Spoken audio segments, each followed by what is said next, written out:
Welcome to this edition of Peak Performers Podcast with your host, Thor Conklin. Thor will be sharing the necessary tools, strategies, and psychology you'll need to become a peak performer in any area of your life or business.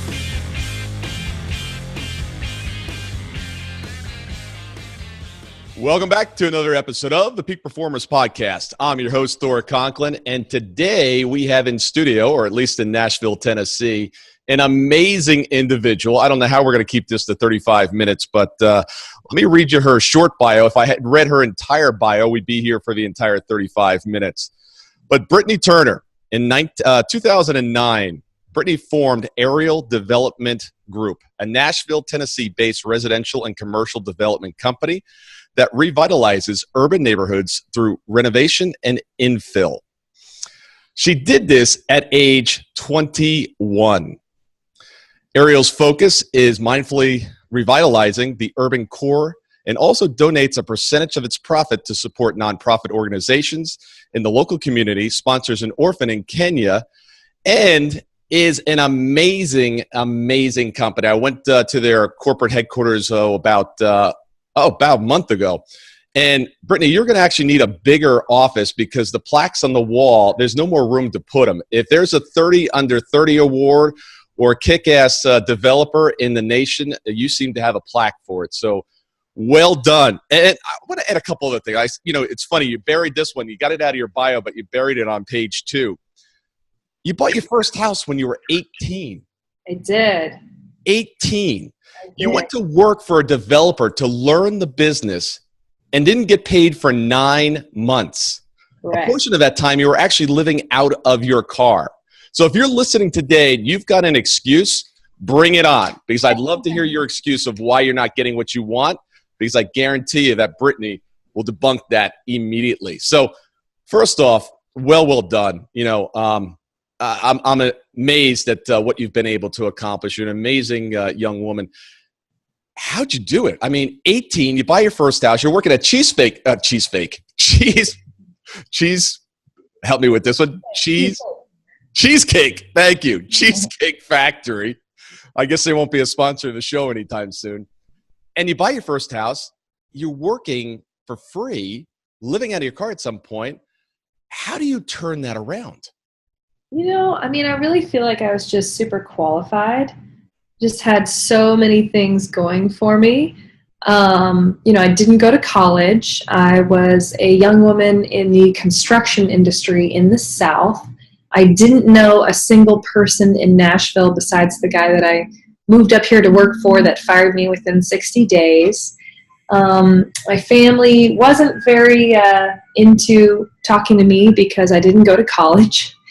And I had zero money, no family money to fall back on, or friends. So I think those qualifications were really why I was so successful. So if you feel like you need a lot to be able to start, I want you to go ahead and get that out of your head. I had a hunger and a general direction. And my general direction was, I want to save babies. I want to help people. I want to do it at scale in my one chance at life. And I am dedicated to figuring it out.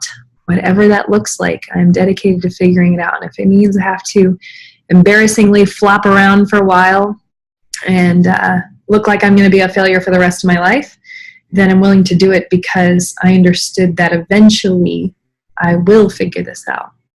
And people have an even better tool now than was, kind of figured out at the time. You've got Google. By God, you can do anything. Why are you ever worried?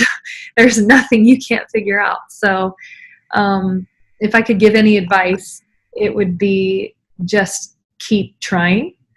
And at no time will you ever have the full picture figured out. And when you give yourself grace to know that you're always figuring it out, then you won't get stuck in thinking you have to have it all figured out. Does that make sense? Oh, it makes total sense. Nobody has it all figured out. So interesting, because I work with very successful entrepreneurs, and I'll talk to younger entrepreneurs. They're like, that's easy for you because you guys have it all figured out. No, we don't. We still don't have it figured out. it's all about keep moving forward. You fall on your face, you pick yourself up, hopefully quickly. You do get quicker at picking yourself up, dusting yourself off, but it's all about figuring out. I drive my team nuts. I'm like, all right, guys, we're going to move in this direction. They're like, is that going to work? I have no idea if it's going to work. We're just going to try it. And if it works, great. We're going to modify it. We're going to track. We're going to adjust. But chances are that most of the things we try are not going to work. That's just the way business is. Right. And I think that's its own thing that you have to start ingraining in yourself. A lot of us feel like if something doesn't work, it's because we are a failure. And it took me a long time to train myself and my team to feel that way, be able to laugh about it. And even if you get haters, it doesn't mean you're necessarily doing something wrong. Check yourself. But if you're not doing something wrong and you're just getting haters because you're a change maker, realize the difference and understand what's normal. Nobody wants to get kicked out of the village and eaten by dinosaurs. Our survival instincts have trained us to not like feeling like a failure or experiencing ridicule. But when you realize that is the formula and the system that everybody who's ever changed the world goes through, then you're not so upset. Yeah, and it's interesting because, I didn't point this out in the bio, but we're not talking of a small company here. We're talking with sales over $200 million. This is a large organization that Britnie has built here. And I'd like to understand a little bit, as a girl growing up, what were some of your belief systems that supported you? Because it seems like you have this tenacity about getting a very clear vision of what you want and no matter what, going after it.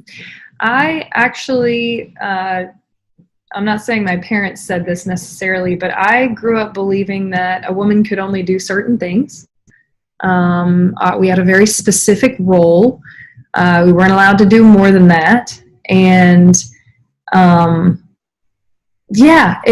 had no supporting beliefs to actually uphold what I live today. So I want to encourage people who have had negative supporting beliefs that to just drop that crap if it doesn't serve your call in life. And I think I've had two big things happen to me. One, at 17, I met a little girl who was sexually abused by her father. I was in Costa Rica on a mission trip, and as an infant is when she was abused, and it was so awful, her vocal cords actually didn't work anymore. And I saw a hopelessness in her eyes so dark that I realized that if I try at all and to execute on the opportunities easily available to me here in the U.S., then I could make a way for people who don't have that, Is that beeping going to kill you? No, that's okay. Every time you say something brilliant, we'll just have a little beeping in the background. No. It stopped. Okay, so if you're just joining us, our guest will be back momentarily. I'm sorry. I didn't pause it. Oh. We had to kill the beeping. Yeah. I love it. We're all ADD people. It's part of the entrepreneurship world. So you met this girl that, grew up hopeless, and that really shaped things. I was in this middle of nowhere Costa Rica, and all of these, it was socially acceptable that fathers would break in their kids. And 1 out of every 4 babies was dying as infants from this.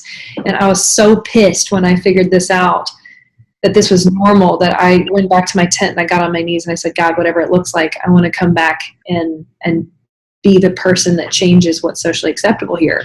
And because this is just wrong. And every time that I ever wanted to quit, I saw that little girl's eyes. And so that was one of the big game changers that knocked out a lot of my limiting beliefs, because I kept hearing those beliefs. I literally as an adult, I had people look at me that I normally would think, oh, I should listen to this person because of their role or whatever they are in society. I'm not going to name names. And they'd say, no, your job is to be in the kitchen. And I'm like, I looked at my hands and I'm like, I just know that God's got more for me. And I'm not dissing anybody who is in the kitchen, but I'm saying figure out your own calling, not based on what other people tell you you're limited by. And so figuring that out on my own has actually been one of the hardest things for me. I've never talked about this before. That's interesting. And number two, at 18, I was in a class and they made me write my eulogy. And at 18, I'm a really big prankster and I love having fun. Which is great, but I realized at that time I wasn't putting in any focused action to make the statements that I wanted true at the end of my life a reality. And so I was like, oh my gosh, I have to actually start to focus. And so between those two things, which I would define as finding something bigger than myself and truly having a connection to understanding if I try it all, I can do something about this. And then realizing, whoa, life is very finite and I do have one chance. I just became focused, and my focus gave me the ability to figure anything out. But it's not easy. It's not like I have a higher risk tolerance. I just realized that there's something more important than my own comfort zone. Right. Are you defiant? Are you defiant? I don't know what you mean by that in this specific case. You grew up being told that your role was to be in the kitchen. Yeah. You didn't have the resources. You didn't have knowledge or background in development. You had a clear vision of what you wanted to accomplish. You had a big enough why. Is part of your nature defiance of, if you tell me I can't do something, I'm going to show you? Actually, 100% not. I'm not like that at all. And I know a lot of entrepreneurs that are, and I'm not driven to just compete. I'm not driven to prove anybody wrong.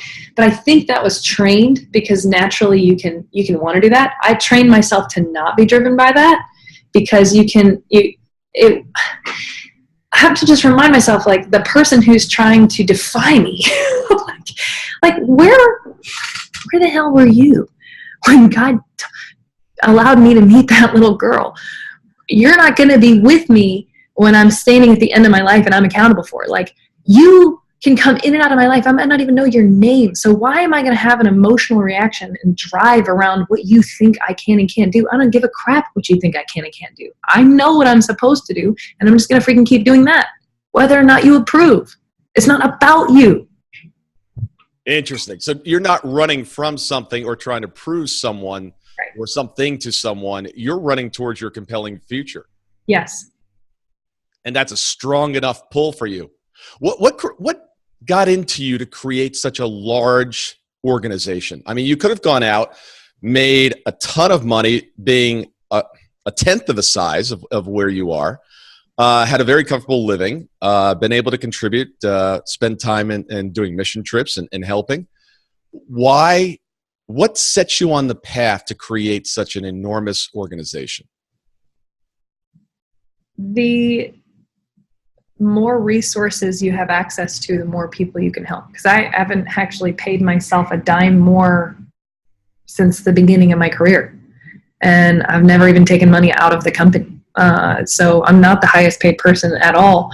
But I'm building something because, now I've been there right after hurricanes smoke an entire country. And I've seen entrepreneurs be able to almost single-handedly carry the difference between things completely going under and people starving and killing each other to actually stabilizing environments. And I realized, had they not put in the time and the effort in the right places, they would never be able to be God's hands and feet in a moment of need. And so to me, I'm not driven by money. I actually don't give a crap. It's just a resource. It's paper. It's stupid. It's something that people believe in, but it can open doors for things. And so, I've witnessed Richard Branson using his catamaran as a rescue boat. I've witnessed, founder of Google using their helicopter to take relief supplies to remote islands. I've seen people get in fights at grocery stores, like hoping to feed their kids and robbing things. Like, I've seen a lot of desperation, and I don't keep necessarily images of desperation around me to remind me, but I have named my company Ariel, and I have a bunch of different subliminal reminders for myself to remind me what really matters. The name Ariel itself, it says to keep the big picture in mind at all times. I've got pictures of space everywhere in my office to remind me how small this issue is and that I can get through it.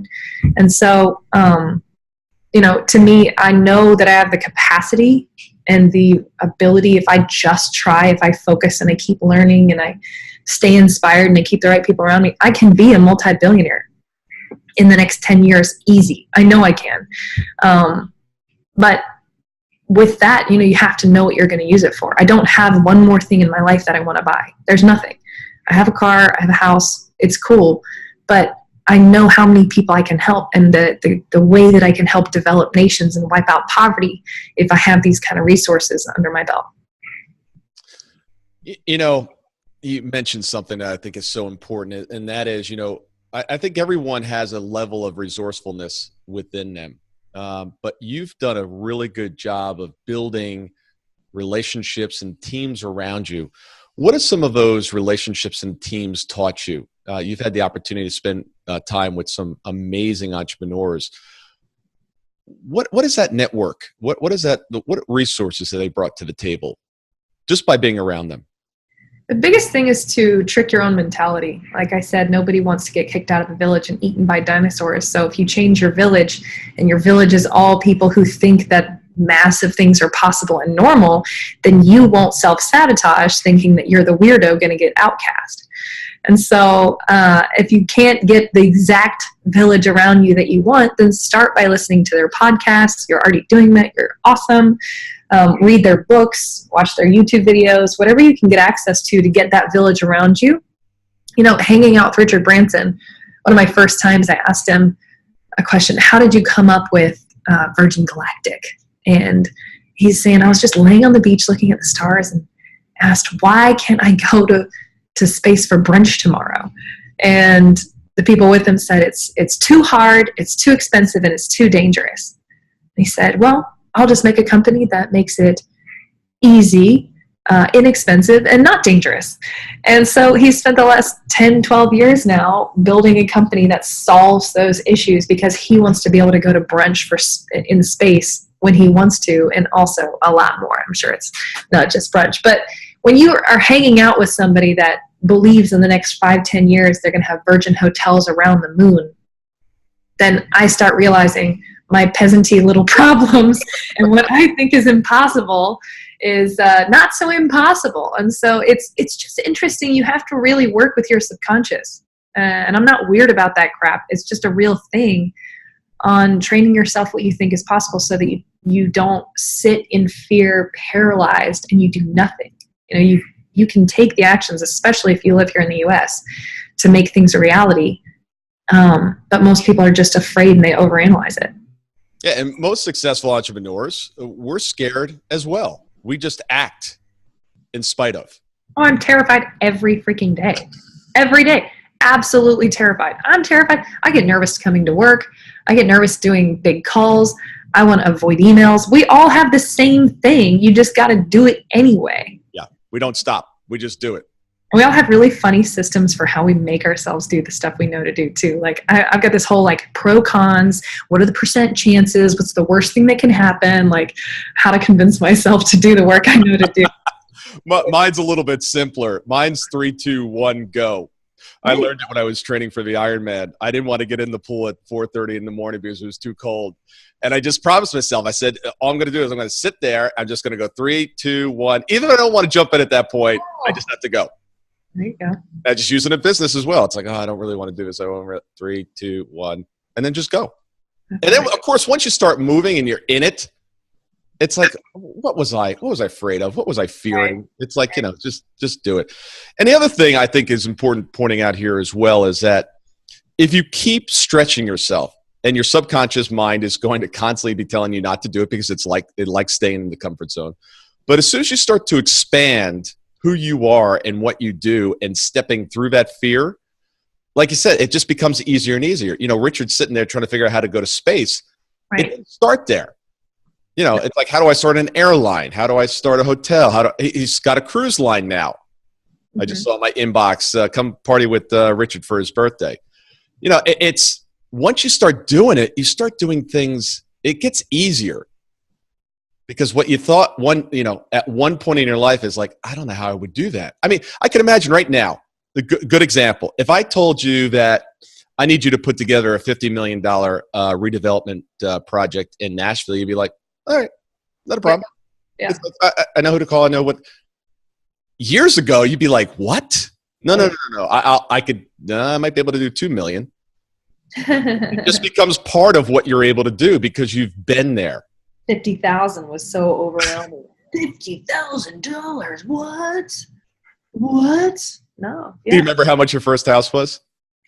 Oh yeah. I mean, my first house I did by myself. I bought for $48,000, and I didn't have the money at all, and I didn't even have the money to fix it up. So I got the lady to owner finance it, and then I used my friend's credit card, and then I did all the work myself. And I've never done the work myself, so I just kept YouTubing it. And the day before closing, we got robbed. And they kicked all the doors in and then drug the oven out, destroyed the floors. They went against like the grain. They dragged the oven out? They stole the oven? Yep, they stole the oven. They cut all the power and stole the copper. And it was a big blizzard snowstorm. And the crackhead on the street told me, they're coming back for the refrigerator. And I was like, over my dead body. So I slept in the house with guns because I couldn't afford a new $500 stainless steel refrigerator, even though there was no power in the blizzard. And they did come back. Really? I definitely put my life on the line there, yeah. It was really scary. But then the police came over and were like, somebody just got skinned alive down the street. You probably shouldn't sleep here. I was like, I was like, I'm sorry, I'm staying. I cannot afford another refrigerator. I really couldn't. I couldn't. But when that house finally closed, oh my gosh, everything went wrong in that house short of a fire. I made $40,000, and that was after working almost 2 years for literally having no money. And I made $40,000, and then over the next year, I became the biggest rehabber in Nashville, and then I became the biggest infill developer in Nashville and beyond. But I would say the biggest, how did you scale? How did you do all this? It's because I couldn't afford to make the same mistakes twice. Naturally, kind of shambles, like not an organized person, always have a messy room. Very all over the place. I can manage a lot of things at one time, but it wasn't organized at all. But guess what? I didn't hide behind my little personality test and my little introvert, extrovert crap. Whatever it is that you need to become, I advise you adapt and freaking quickly, because I became really organized really fast when you're living in your car and you can't make the same mistake. I took brilliant notes. I learned how to organize things, and then I templated it. And so normally I'd like lose really big or like give away all the money or just work for free for the first kind. I still do this for the first time. And I learn in a safe environment by like having mentors, but they make all the money.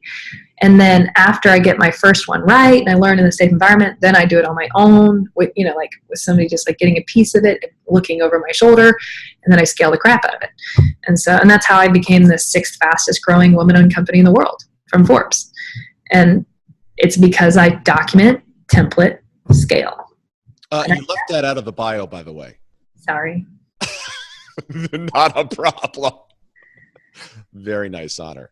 What, I see a lot of entrepreneurs making the same mistakes over and over again. And a lot of times it has to do with their belief systems.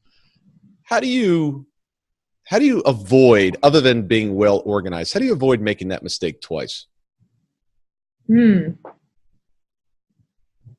Paying attention. I think just really having to watch it. Real estate is such a tangible thing, and it's so easy to make the same mistakes twice. I don't have another way besides documenting the crap out of everything, the crap out of everything. And I don't have some fancy system, guys. I use Google Docs and Google spreadsheets, and my whole company is basically run on that, my teams. But I've built almost all my systems. I really should teach this stuff because there's not a class that teaches it at this level. And I didn't go to school for this. I don't know any schools that teach this too, because I've got such a different approach. We're mindfully revitalizing the urban core, not just throwing up houses and hoping they sell. We really give a crap about every single piece of the transaction. And so, my vision is to develop nations. And if I can take hopeless places and make them economically self-sustainable, then I'm wiping out poverty at its root. And that's where a lot of the worst atrocities known to mankind are coming from. And that's why I picked that. That's just it. That goes all the way back to why I wanted to be a missionary and why we sponsor an orphan for every single house that we sell. It's always going back to that original purpose of meeting that little girl. You know, it's interesting. I'll have to disclose in the interview here, Britnie's also a client of ours. And we were going through some things, and we were re-engineering a couple properties. We were working on the plan for 2019. I'm like, all right, Britnie, what are we going to do with this property? We need to get rid of this property. We need to redivert some of the funds over to the next project. And you're like, no. You don't understand. I have a vision here. Do you have any idea what this property is going to look like? I mean, look at the architecture. Think about the families that are going to be living here. And it was so funny because, obviously I'm disconnected from it. I'm just looking at the dollars and cents standpoint and where we're going and what this company is growing into. And Britnie's like, no, that's my baby. I mean, I have to see this come to fruition. And the passion there, and it had nothing to do with money. It all had to do with, you had such a clear vision of what you wanted to create, and it was going to be very difficult to move you off of that vision. Mm. This one was tied, whenever it's tied to helping people. Right. Everything you do is tied to helping. Project, yeah. If it's just another project, I don't give a crap. I don't even want to do it. It's got to be double prizes. Why? Yeah, I mean, I get, that's where people most of the time probably attack me is, Britnie, you could make so much more money if you just, and I'm like, I have one life. You don't know when you're going to die. And I'm not like seriously sitting here weirdly morbid, but like, you don't know. So if you like think you can work on all this non-purpose stuff your whole life and then maybe get to it, maybe you never get to it. And so for me, it has to all be weaved in because that is why I wake up in the morning. That's what I'm driven by. You got to find out what you're driven by. Yeah, and I find way too many entrepreneurs are driven from fear of poverty. No matter how much money they make, I've got extremely wealthy clients. It's funny, actually, the more money they actually make, the more scared they are about money. But they're always running, trying to figure out how to get more because they're afraid they're going to lose it. And it's few that are driven like you towards that compelling future. That ultimate vision that draws you in. And the fun part is that when you find that ultimate vision, you find that compelling future, that draw, it's like this momentum that it's a vortex. It just draws you to it. You're not fighting. You're actually trying to swim just to keep up with it because there's such a power behind it.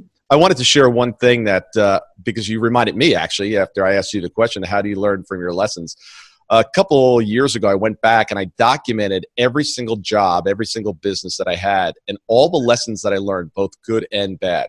So for me, I have to write them down. So occasionally I'll go back and I'll look at that list, even when I was a caddy, when I was, 13, some of the lessons, because I look back and I'm like, ooh, I had to learn that lesson twice. I'm like, I'm going to write this stuff down so I never have to learn this lesson again. I mean, one mistake in one house, like in any one house project, mistakes are never less than $5,000 to $30,000. One mistake. And so if you're not sitting on a pile of cash, which I never have been this entire journey, then that can knock you out. And when people believe in you and invest in you, you cannot afford to get knocked out. When your work leads to saving babies or people who have no chance or can change the way society functions from negative to positive and giving opportunity, like the world relies on you. You can't fall because people depend on you. And it's not like I'm some great hero, but I'm taking responsibility for my time here. And I encourage other people too, like, especially if you realize what you're capable of doing. If you just try it, oh my God, just try. Yeah, you would die before you give up your mission. Yeah, I mean, what else is there to live for? That's a great question.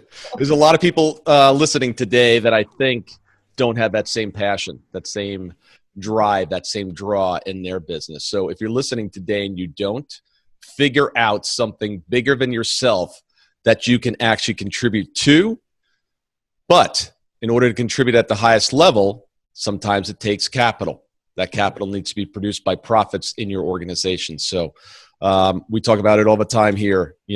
Profits are good.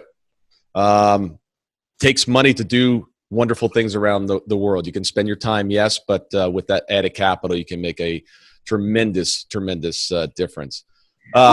It's a multiplier. That's why people are like, oh, money makes people evil. No, money is a magnifier of your heart, because that's all it does is expand whatever you have in you and out of you. And so I just want you to pay attention to realizing, if I really do have some good things in my heart and I focus and I can find a way to do double prizes, like I said, how can you make money at the same time as doing good? Then it just keeps expanding. And that's honestly the only reason I got into business at all, was because I didn't want to have to ask other people for money. I didn't want to have to be a beggar, just because I had this like terrible little dream of me finding this kid on the street and it dies in my arm because the sponsorship check didn't come in. And I was like, oh my gosh. I was like, screw it, I'll make my own dang money. And so nobody can limit my vision or how big it can be, because I don't have to beg. Does that make sense? Yes, it does. And so I just encourage you to find what you're passionate about, figure out if you can find a way to make it self-sustainable and or make money while doing it in your life. If you're listening today and you want to know more about what Britnie's doing around the world to change the world, and there's some amazing things coming, which we're not at liberty to discuss today, but keep an eye on this girl. It is big things coming. And if you're in the real estate industry, I know Britnie does a limited amount of coaching and mentoring. So please reach out to her as well. Britnie, tell them how you can, or how they can get a hold of you. The best way to get a hold of me is Instagram, actually. It's at Britnie Turner. Britnie is spelled all kind of jacked up. So Thor is going to have my name spelled correctly somewhere. Right. And for those that are listening and not looking at the notes, I will have everything in the notes, of course. So it's at Britnie Turner. And then watch my YouTube. I've actually been sharing a lot of lessons, and we're filming a lot of stuff that I've been learning in real estate, how to run 5 companies and still be ripped, health secrets that, you gotta, in order to give it your best, you gotta feel your best, and you gotta focus on that. But how do you do that and not drop the ball with your businesses? And so sharing a lot through YouTube nowadays, but Instagram is the best way to get a hold of me. I do limited coaching for people who actually give a crap about themselves and are ready to work. So that. She even pushed me as well. Last year, Britnie competed in a fitness competition. And I'm like, all right, if Britnie can do it, I can do it as well. So now I'm going to have to get my butt up there on stage. You have to. I can't wait. Yeah, she can't wait. Exactly. I'm the one that has to do all the hard work for the next. No, I think we're competing together. I think we decided that. Are you coming down for the show? Yes. Are you going to be on stage? Competing in that show. Yeah. Oh, you are? Yeah. All right. Well, here to hear. All right. Well, Thor is an amazing coach, and he's been helping me a lot, because no matter how long you've been doing it, you can still get stuck in your own head, and you've got to have somebody who has made it farther than you. He did not tell me to do this plug, by the way, but you've got to have a coach. I mean, I've always had a coach. I went a year without a coach, and I am so grateful to have one again, because all this crap's been stuck in my head. And no matter what you think, you can talk to your family or friends, especially if you're doing big things. They can't advise. They're too dang close, and they're too scared because they've never done it before. So find somebody who's made it bigger than you, or advised people at different levels, and just have a different perspective. But you have to want to be like them in order to listen to them. So Thor's been awesome for me. Thank you, Thor. Thank you. Thank you very much. So next step. I never like to leave a podcast without a next step. What is the next step for the audience? One step that they need to take action on. Write your eulogy. Ooh. Write your eulogy, because it is the best clarifier on what actually matters in life, and you will then know the difference between an opportunity and a distraction. There's nothing else to be said. Britnie, thank you. Thanks for having me.